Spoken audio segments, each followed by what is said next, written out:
All right, so these are the problems with losses. You just got to keep reliving them here.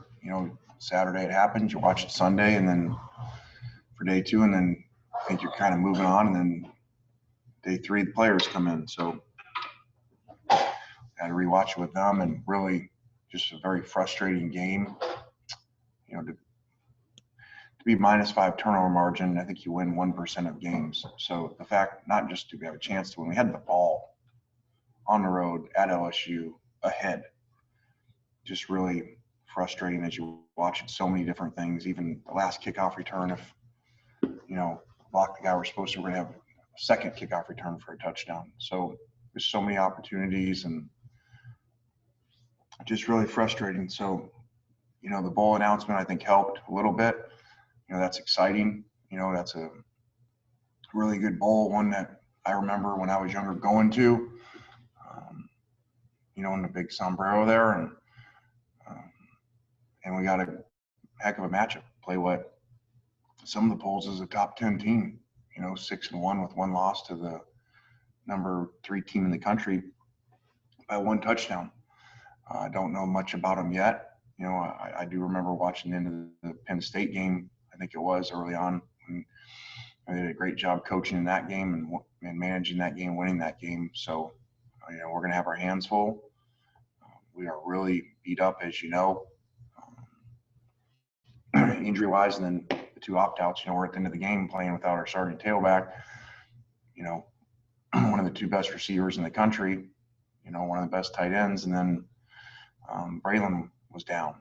So, kind of running out of weapons here, but we'll go down with whoever we got.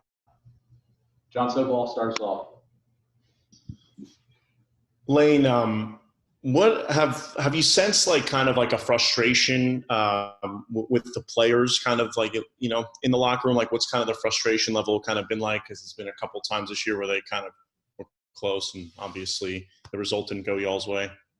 Well, like I told them, we're going to find positives to look at and say, all right, hey, if we fix these little things, what would our season look like? Well, if we're better in 2 minutes, we got 3 games, so we have the ball going to score to win the game, and we go for 3. And if you win those, I told them you're 7-2, you're top 10 in the country. Your 2 losses are Florida and Alabama, and you're going into a New Year's Six bowl. That's not, people always say, oh, we're in 1-score games. Well, that doesn't necessarily mean that you're in control of the game. You may have scored late, down 14 to make it a 1-score game, with 30 seconds left. So this is a different deal. And so just want them to know how close they'd be if we do one thing different, do one thing right, and so just really frustrated. But at the same time, I feel like I would think, we're fan base, everything around's a lot more excited than a year ago. If you're saying, all right, you got some blowout games, you're saying, all right, we're a long ways away, 66-3 to Alabama or something like that. So I do like that. I think that's showing up in recruiting, that players feel like, hey, I can go there and it's not that far away from being a championship program. It's not a whole rebuild, take 4-year thing. So I think that's been really good, and we just, especially 2 of those 3, Auburn and now LSU, we have the ball ahead, with a few minutes left in the game. So make a first down, win the game, and you're at least 7-3. And then a quick follow-up to that. I mean, you mentioned how hearing the bowl berth kind of helped yesterday. What was your reaction to the opponent itself? Indiana, a very good team, a team that people argue, were very close to making a New Year's Six bowl. Are you kind of happy that you get to play a team of that caliber? And kind of what was your reaction to hearing the news? Well, I was shocked they were in it. I didn't really understand. I mean, it's just kind of like this year. There's crazy stuff in college football. I mean, I look at the rankings and I see USC ahead of Oregon, but Oregon just beat them, and Oregon's going to the Fiesta Bowl, and these guys are 6-1, and then they're not in a New Year's Six bowl. So not just single on Oregon, it's just a bizarre year in general. And so I think it's good for us. It should be good for our players to get motivated that you're playing a great team. And I mean, statistically, they got special things. I think they're first in the country in interceptions. I want to say they're first in the country in I don't know what it was, pass defense or something. There's another significant category that these guys are playing great defense in. Go to Parrish. Lane, what was your take I on think it was red pass? zone, actually. What was your take on pass coverage against LSU? It just looked like you had a lot of gaps in the zone, and just wondering what you think was going on there. There wasn't much of it, not that much. So it was just really discouraging watching the film because we have obviously once number one, is making all the plays, we went to double him. So he caught a touchdown on the in route in bracket double coverage, the last touchdown. So just really frustrating. I know it's frustrating for our staff, everybody that, we're not, I think we're 127 out of 127 in defense. That's not good. What's your plan for players and Christmas and letting them go home and then report? Yeah, we just gave them a schedule. So we don't leave. It's not like a normal bowl game. We don't leave till Thursday. So the game's on Saturday. So treat it like a normal Saturday game. We just leave one day earlier. So which happens to be New Year's Eve. So we'll go down there on Thursday. They will have off, I think, 2.5 days over Christmas. They come back 26th, the night of 26th. And then we go to work, we practice, have a day off, and we're in a normal Tuesday, Wednesday, Thursday. Go down there,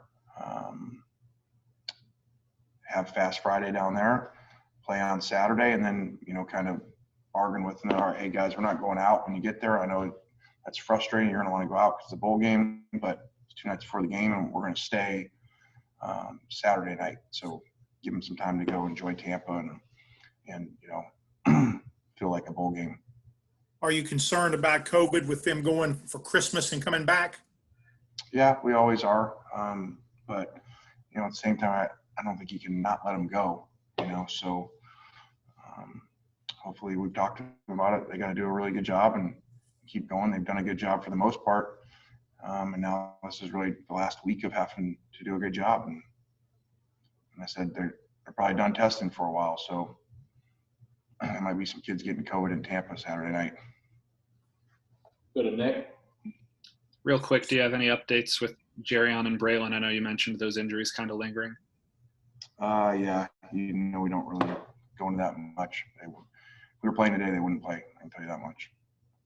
And then kind of bigger picture, these are the first bowl games that any of these guys are going to play in. What do you tell them about preparing for the mentality of what's different about a bowl game compared to the regular season? Well, it's not a whole lot different. I mean, we're going to go Thursday night, so it's really almost like what you used to do, West Coast, East Coast, where you go one night early. So it's really just a road game. So normally you got to deal with the distractions and, them managing, having fun with being focused. I don't think that'll be an issue. Go back to John. After Saturday, what kind of have your conversations with Matt kind of been like, and how has he kind of responded from everything? Yeah, it's tough. Like we just talked about, he's got to live it. Saturday, read about it, hear about it all day Sunday. He's got to come in here and we got to watch it with him. So it's like you're throwing 5 picks all over again. He's really frustrated, and he played really hard, very competitive. I mean, on the runs, not sliding there in the second half on some of those and stuff.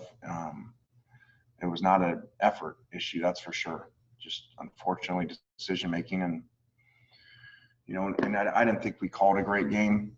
I think Levy tell you the same thing. I don't think we put him in the best spots at times. We had a lot of stuff for all the quarters, and then we started moving the ball, and they started, especially into the halves, playing more man. And I don't think we did a great job around them. Back to Parrish. And I think we suffered from. I mean, not make excuses. We don't have Kenny. We don't have Elijah, the most productive receiver in all of college football, going into last weekend. And then he loses his tailback and he loses 13. And number one had been out 14 days with COVID, and I think practiced once or twice last week when we got him back. So that doesn't help the timing of the passing game, and you can see that in the numbers. Lane, do you expect any opt-outs between now and the bowl game? I hope not. We had one player talk about it yesterday. I don't know where he is now. So I hope not. Now, the one thing about not having a bunch of, guys getting ready for the NFL draft, which we don't, 2 already did. We don't have that many more on our team, that will be going out for the draft. So I guess that's one good thing about that situation, where I think around the country, you're going to see more people not playing the bowl game because, they're high draft picks. That's not an issue with us.